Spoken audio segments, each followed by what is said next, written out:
Today's speaker is Dr. Patty Chantrill, Associate Professor and Chair of the mighty and prolific Department of Communication Studies. Woo!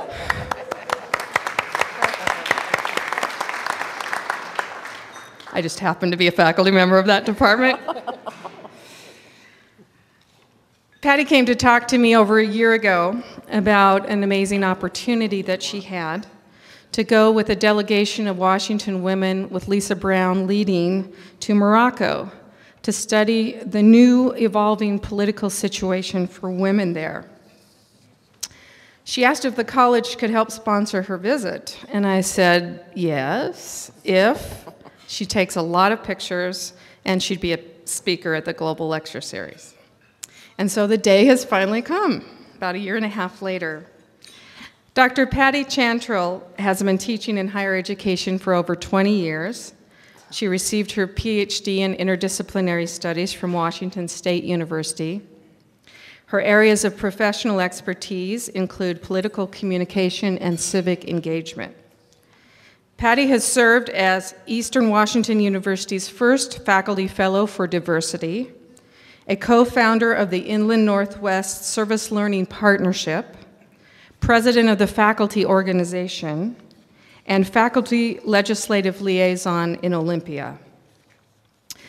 Her sabbatical year in 2005 and 6 included an opportunity to serve with the Red Cross and American Federation of Teachers in Baton Rouge, Louisiana for Katrina disaster relief, and an extended stay in Helsinki, Finland, where she studied that country's renowned educational system.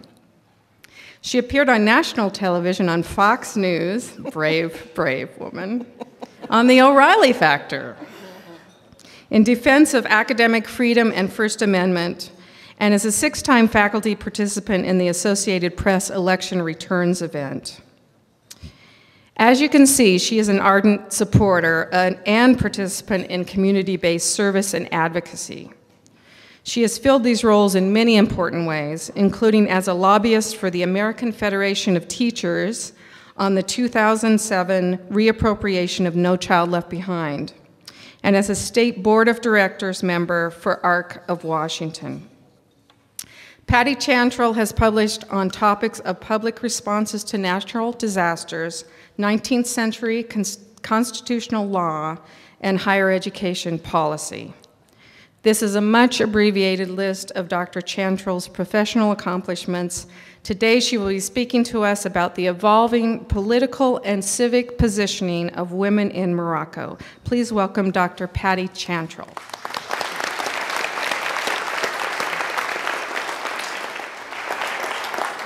Thank you all for coming. I see some very familiar faces, and I'm glad you're here.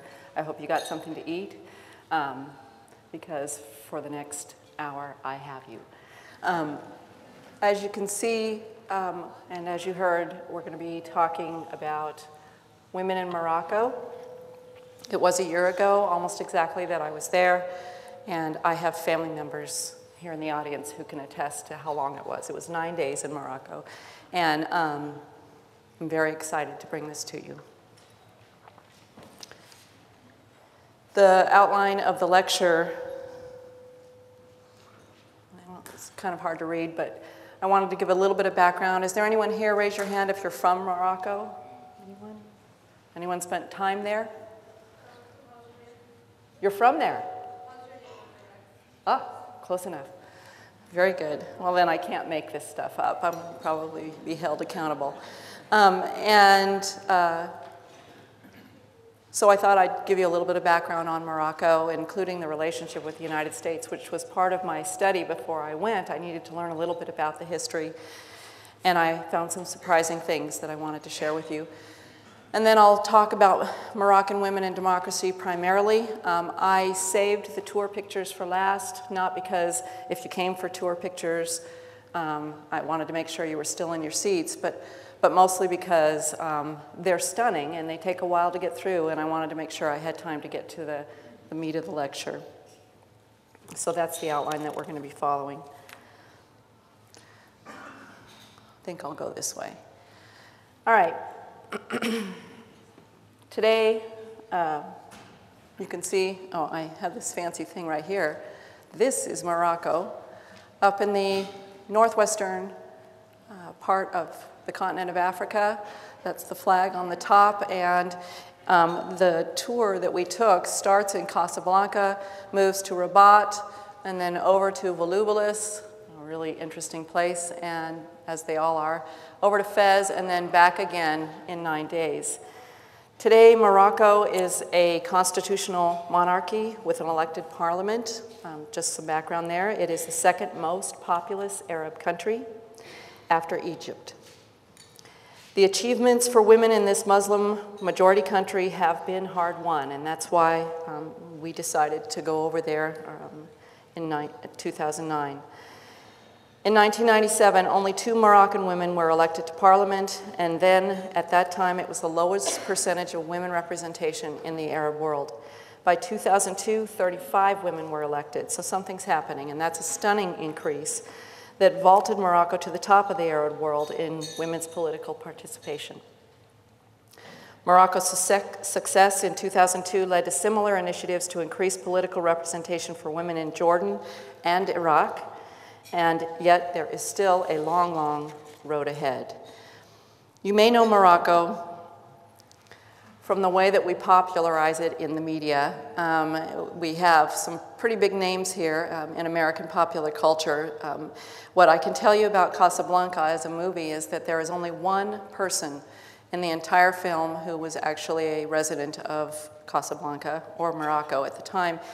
And he was a doorman. He did not have a speaking role. And all of the rest of these, of course, are kind of farces. One of the things that I discovered was that Morocco and the United States have very important ties. So it was good to discover that before I went over there.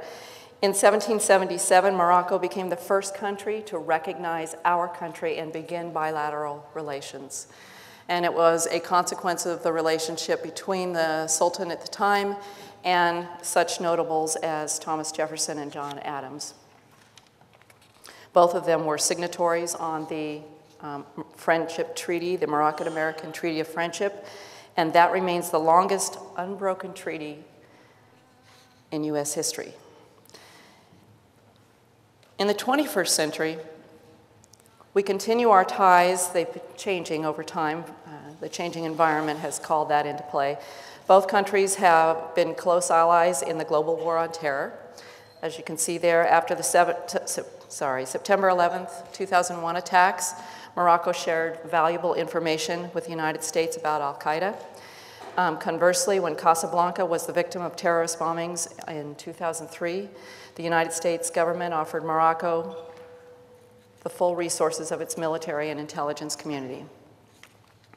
There's an extensive network of relations now, and this includes political and diplomatic, commercial and economic, military and security, and also our common background, our common sense of purpose and commitment to economic reform and development that underscore the strength of the relationship of this bond. I thought it worthwhile to talk a little bit about the way that Moroccan women, for us, define politics. It's a broader term for them.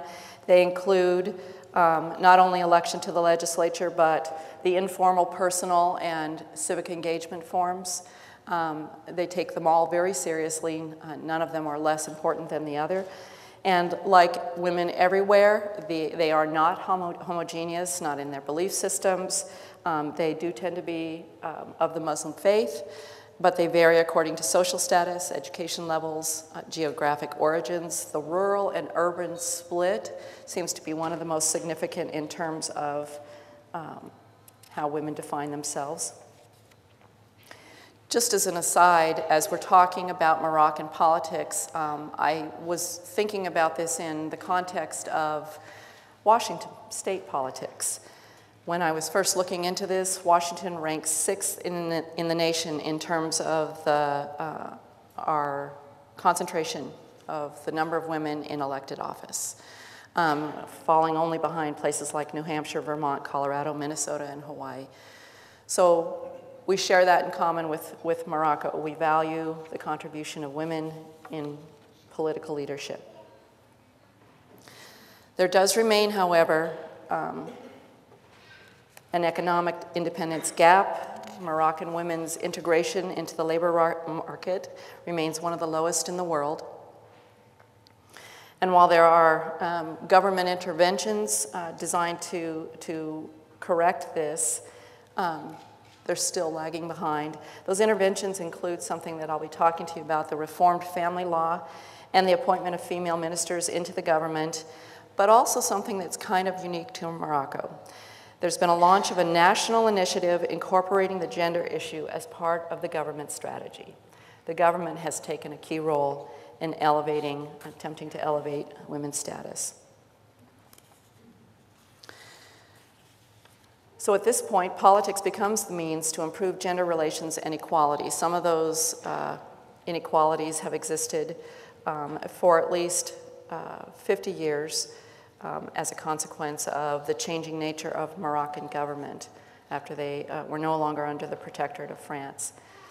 The reason that the king in particular, King Mohammed VI, has chosen the government systemic method of challenging these entrenched problems is that he believes that they're going to have a higher likelihood of success, and that some of the issues that are blocking progress can be addressed better at the political level with women involved.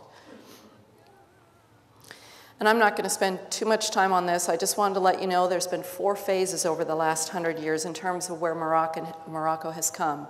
The Protectorate Phase is about 40 years, 4 decades there, but you started to see in the 1940s that the women's political organizations were starting to develop within the political parties. And that's one way in which women were starting to develop civic activism.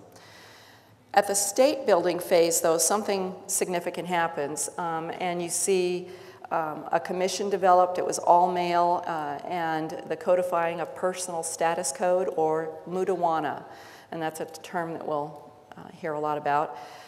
The mudawana was so restrictive that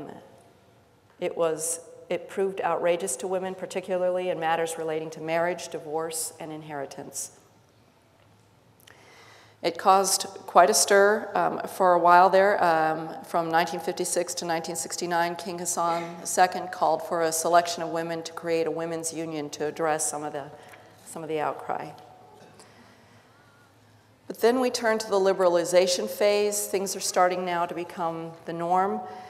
In this phase, 2 movements are developing. One is still running through party politics. The other one is a more civic-based movement that is trying to address issues of importance to women for the good of society, not necessarily to get elected to office. The democratization phase from the 1990s to now constitutes the greatest increase in civic activism. In 1992, 1 million signatures, males and females, called for the amendment to the family code. There were some of the civic activism that was going on was kind of addressing the family code issues indirectly, including seeking legal rights for women, but also protection for children, which were not included in the first mudawana. Addressing illiteracy, and we'll see here in a second, is pretty high in Morocco, and it's entrenched, especially in the rural areas. So the call for amendments to the mudawana was timely.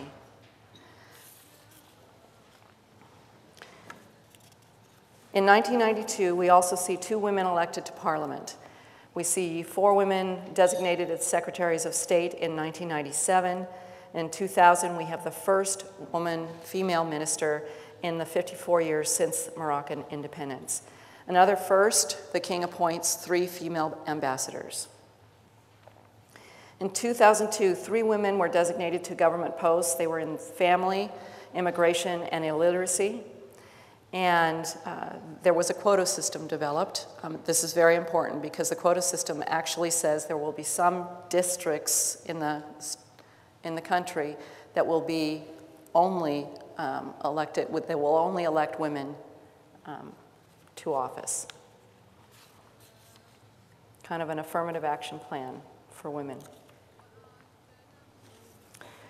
So we see some progress. However, in 2003, 6,024 women announced their candidacies in the municipal elections. You can see that women are activated. They're starting to believe that things are going to be changing, and so they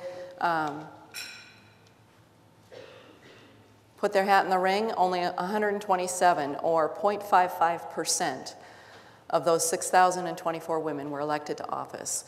There's a total of 22,816 positions, and 127 of them belonged to women in 2003. And it was then that in 2003, King Mohammed VI enacts the new family code after the changes that have been petitioned. There is no question that the introduction of the new Mudwana represents major progress. However, one of the things that continues to plague Morocco is that few changes can yet be seen in practice. Women are still suffering from discrimination, domestic violence, patriarchal patterns of behavior, and old practices which are now no longer allowed, such as polygamy or the marriage of underage girls. There is the impression that men in power may feel threatened. However, we have to keep in mind that the new family code was also promoted by men and was given the blessing of the king. So these are the changes in the new family code, and you can see through the list, they're about equality, they're about enacting the tribunal or the justice system when it comes to marriage and divorce, so that things can't happen without that blessing. The guardianship for unmarried women is abolished, and the regulation of divorce by the Ministry of Justice is enacted. This is when the protection of children rights comes into the Mudwana, the family law, for the first time. In 2007, we see parliamentary elections, which are now finally conforming to the quota system introduced prior to the 2002 elections. 30 seats are gained for women by the quota system in those districts that are for women only. 4 more women are directly elected to the regular districts. And what that means is they don't have to be women in order to win those seats. 7 female ministers joined the cabinet, and 5 women ambassadors are appointed in 2008. So we're 2 years away now. Moroccan women in 2008 especially enjoyed the support of the king. He called on the country, especially government and parliament. Now it is their charge to make sure women are fairly represented in local governments, fairly represented, and to enable local councils to benefit from the contributions of competent Moroccan women who are known for their integrity, pragmatism, and concern for social well-being. That's from the king to the parliament and to the government. In October of that same year, the Moroccan women who were ministers of parliament called for a bill to strengthen women's political participation and safeguard the right to equality. They proposed a bill that should amend the electoral code so that women could constitute 1/3 of the seats in the approaching 2009 municipal elections. Well, that didn't pass, but they did propose it. In June of 2009, we see 3,046 women elected, over 12% of the total winning candidates. And Morocco is now experiencing the government-led top-down effort. This is what makes it unusual, if you can imagine this happening in this country, by political elites to correct gender imbalance. Nearly all of the women elected, however, won their seats within the districts set aside by law for women. And what this suggests is that the social and cultural development in Moroccan society at large lags behind the institutional initiative. Only 0.3% of the total number of winning candidates in regular districts, or 71 women, were elected. So the government is actually leading the way, and society is lagging behind. UN Gender-Related Development Program Index for 2008 placed Morocco in the unenviable position of 146 out of 158 countries. So it's still having significant problems, even though it leads the Arab world in female participation. There is the hope. The Carnegie Endowment for the International Peace suggests that women's visible presence in Moroccan politics may well have a long-term modernizing and democratizing impact. We're not seeing it immediately, but as citizens gradually grow accustomed to seeing women managing public affairs, the hope is that they will learn to accept it and actually embrace it. A quote from one of our ministers of parliament who met with us: the road to equity seems visible and the future is optimistic. And I think there's some truth to that.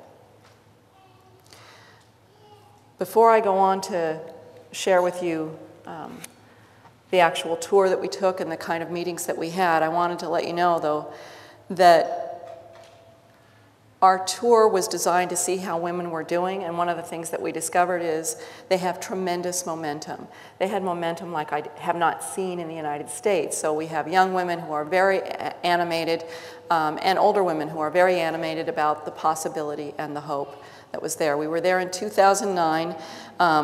They were very excited about hope in America, in the United States, and they wanted to talk about how that translated to their country. So the tour. Day one, we arrive in Casablanca at the Mohammed V airport. We clear passport control, we collect our luggage, and we change our currency.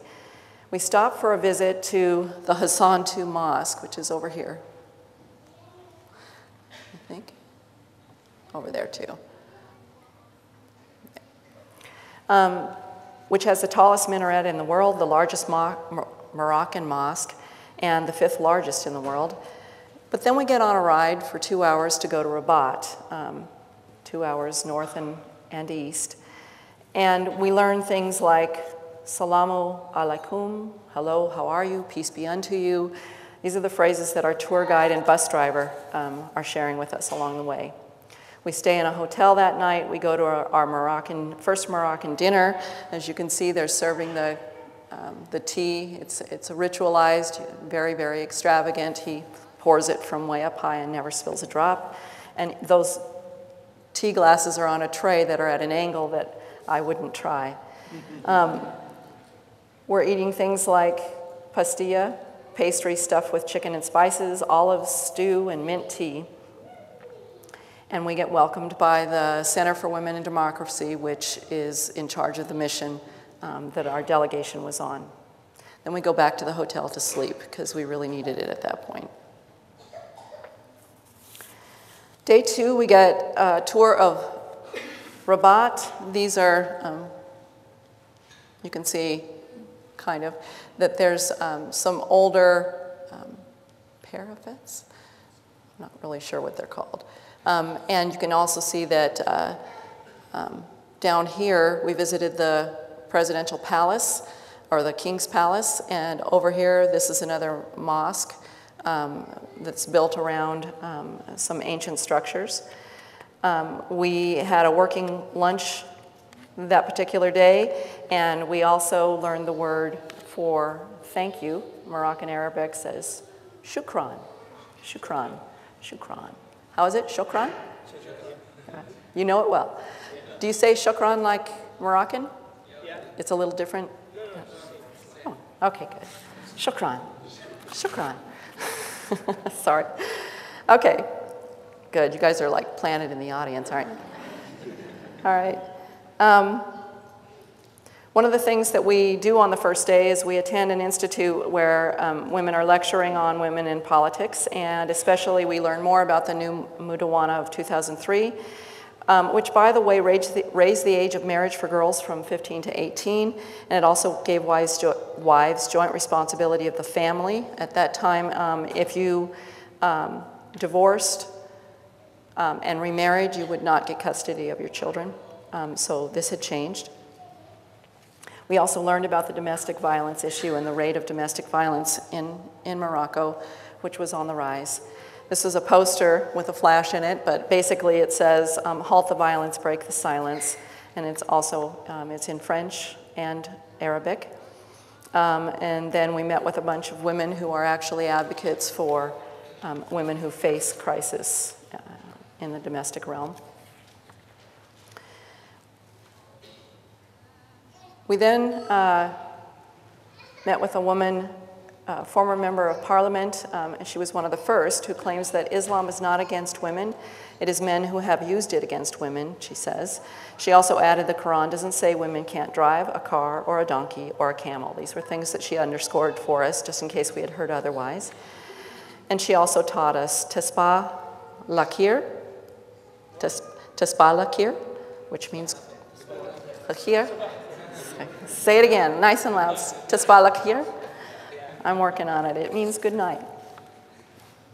Thank you. Day 3 of the tour, we're starting to meet with students. We're in universities. This here was the Mohammed V University School of Law, Economics, and Social Sciences. We met there for a conference on literacy. And then we went to an NGO which was providing literacy classes and support for women in crisis. We then attended the university again in the late afternoon session for a conference on women in technology to take a look at the digital divide as it exists in Morocco. University, this particular university has 50,000 students, half of which are female. 50,000 students. In 2004, just so you know, the illiteracy rate was at 48% for the country. After a concerted effort to reduce the rate by 2009, the estimate was at 34%, and the goal is less than 20% by 2014. The rates can be as high as 90% for women in rural areas, however. So it does bode well to pay attention to how women are faring. Day 4, we had a conference, a very large conference, where we met with university students, politicians, women business owners, medical doctors, and Senator Lisa Brown, who was leading our delegation, opened the proceedings, followed by panels and a couple of breakout sessions that were very animated. The closing session was a talk by Fatima Mernisi, this woman right here. She wrote several books. She spoke on Islam and the media. She's written a book called Beyond the Veil and was working on another called Why Islam Scares the West. She's a very interesting character. The night we spent at the American Embassy after this very busy day and met with, over here, Ambassador Sam Kaplan and his wife Sylvia. We heard people speaking English, French, Arabic, and Spanish all at once, and it somehow felt familiar. I wanted to share with you, though, go back a little bit here. This is the first time in my life I saw a live bird of paradise. I just took several pictures of that. So Vicki, that's for you. You wanted pictures, there's a bird of paradise. This over here, too, is kind of the more formal view of the very sweet mint tea that we received all over Morocco, very hospitable. And I also learned something from the ambassador. He told me that the Moroccan city of Tangier is home to the oldest US diplomatic property in the world, and that the only building on foreign soil that is listed in the US National Register of Historic Places is at the American legation at Tangier.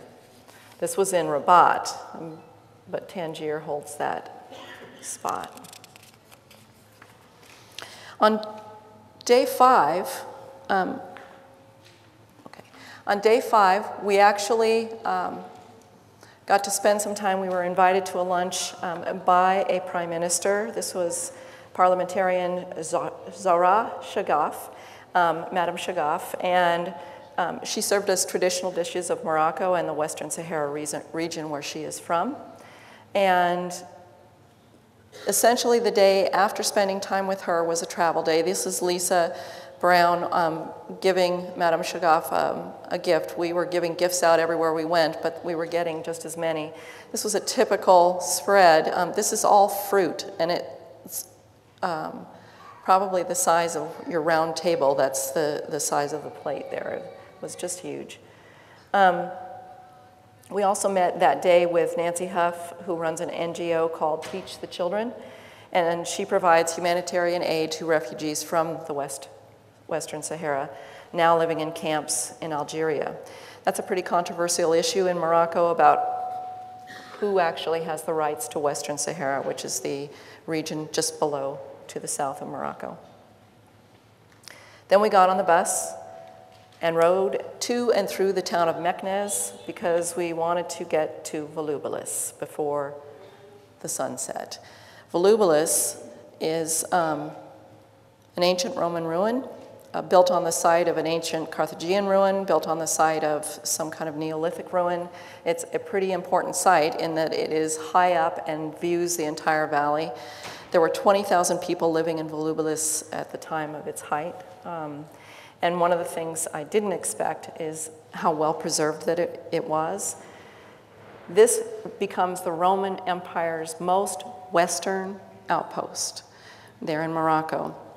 So you know how the Romans always say in the empire, the sun never sets? Well, they were wrong.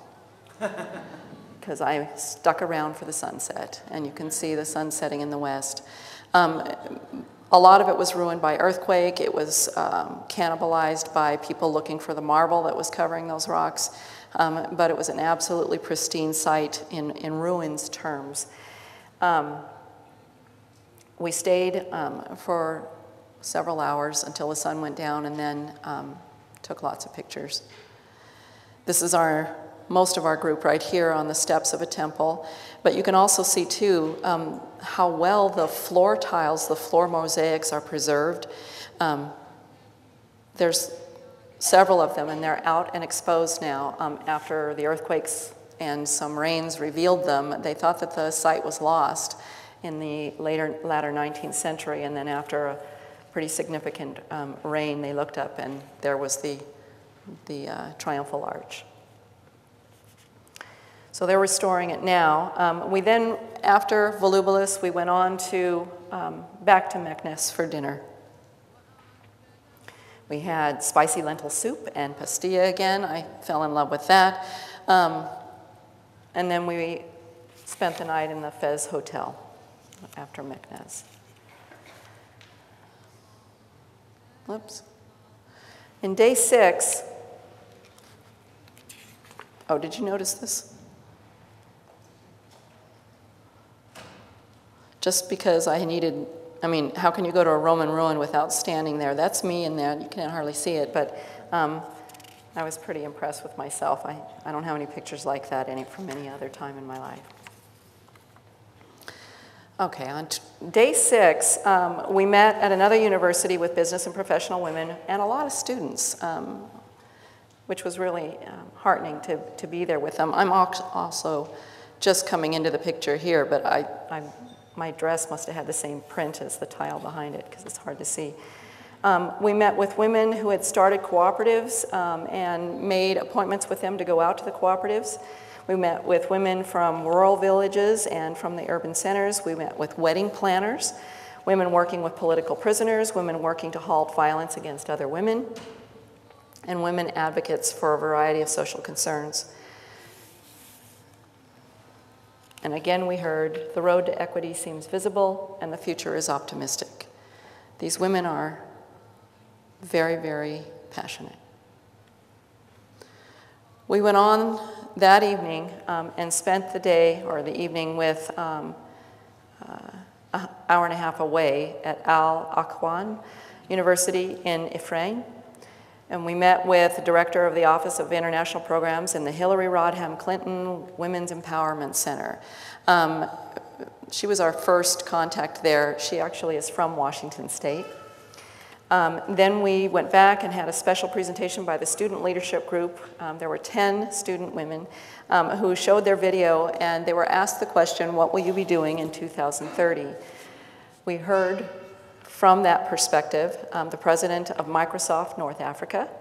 We heard from future ministers of education, of social services, of technology. We heard from an NGO founder of a program for street children. All of these women had very specific ideas of what they wanted to be, and there was nothing short of amazing about their goals. Then after this very humbling presentation for me, because who has ambitions like that? We went back to Fez and to dinner and then to bed. What I wanted to tell you about this particular university is that it was built by money given by the Saudis after an oil spill. This may sound familiar. To help with environmental cleanup. However, the oil never made it to shore. And because it is not appropriate to give back a gift, the leftover money that was not used for cleanup because it wasn't needed, went to build this English language American model university. And we were given a pretty thorough tour of the grounds. This is the welcome building right here.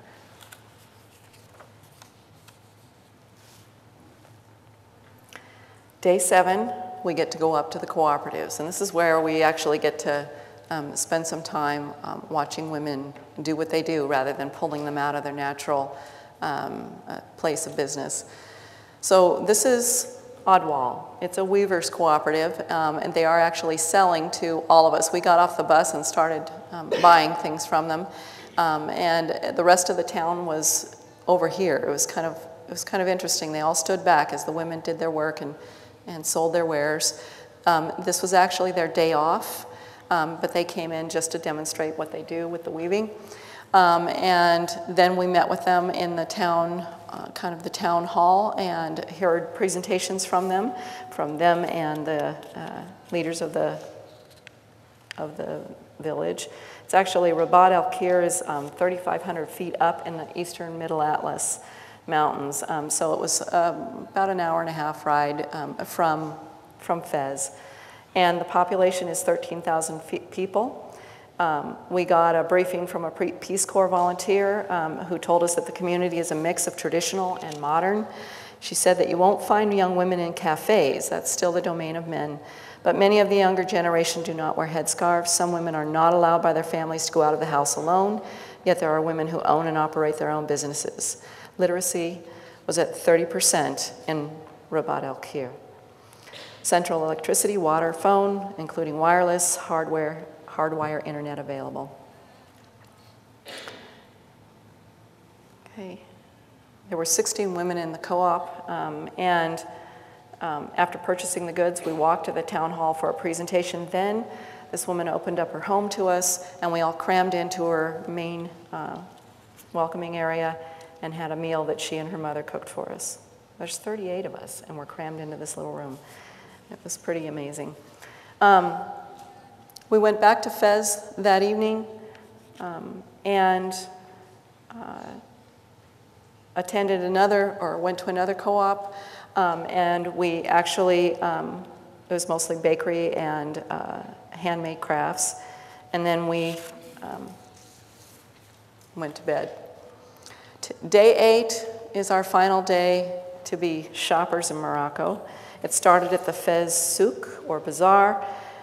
Very large, winding, easy to get lost in. Many of us did. By the time we finally got in, though, the goods were still arriving on mules and donkeys.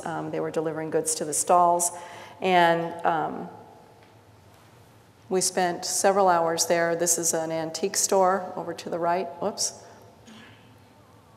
It was an antique store, and amazing antiquities there. Everything is colorful and bright and very difficult to find your way back to once you leave because it's cavernous, the way the souk is arranged. We then got back in the bus and rode back to Rabat. So now we're heading back to Casablanca. This is day 8 of the 9-day tour. That evening in Rabat again, we have a dinner hosted by Nusa Scali. She was the Minister of Foreign Affairs, or akin to our Secretary of State. It was in a huge outdoor tent, and we were served by white-gloved waiters wearing fez. And this was a very typical Moroccan meal. This is couscous-based. There's meat in the center, probably lamb, and also lots of squash and green vegetables.